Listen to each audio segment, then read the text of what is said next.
तकबीर खड़े होकर सुनना। जब तकबीर कहने वाला हय्या अलस सलाह और हय्या अलल फलाह कहे, इमाम और मुक्तदी जो वहाँ मौजूद हैं उनको उसी वक़्त खड़ा होना चाहिए।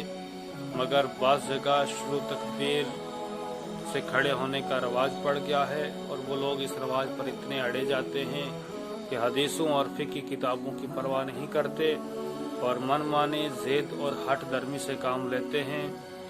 फतावा आलमगीरी जो बादशाह औरंगज़ेब आलमगीर रहमतुल्लाहि अलैहि के हुक्म से अब से तकरीबन 350 साल पहले उस दौर के सभी बड़े बड़े उलमा ने मिलकर लिखी, उसमें है यक़ूमुल कौम वल इमामु इज़ा क़ालल मुअज़्ज़िनु हय्या अलल फलाह, कि मुअज़्ज़िन जिस वक़्त हय्या अलल फलाह कहे तब इमाम और मुक्तदियों को खड़ा होना चाहिए।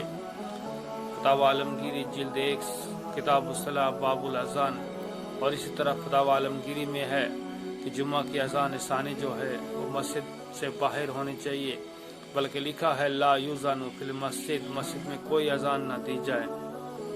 आजकल ये ज़रूरी ख्याल किया जाता है कि तकबीर या इकामत जो जमात कायम करने से कबल मुअज़्ज़िन लोग पढ़ते हैं उसमें पढ़ने वाला इमाम के पीछे या दाहिनी तरफ और बाएं जानिब खड़े होकर तकबीर पढ़ने को ममनू ख्याल करते हैं।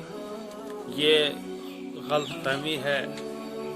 हालांकि तकबीर बाएं तरफ पढ़ना भी माना नहीं। सैयदी आला हज़रत फरमाते हैं और इकामत की निस्बत भी तय्युन जहद के दानी तरफ हो या बाएं तरफ फ़कीर की नज़र से ना गुजरी। हाँ, इस कदर कह सकते हैं कि महाज़ात इमाम फिर जानिब रास्त मुनासिब तर है। फतावा रज़विया जिल्द 2। खुलासा यह है कि इमाम के पीछे या दाएं तरफ से पढ़ना ज़्यादा बेहतर है, लेकिन बाएं तरफ पढ़ना भी जायज़ है और इससे नमाज में कोई कमी नहीं आती और दानी तरफ को ज़रूरी ख्याल करना गलत फहमी है।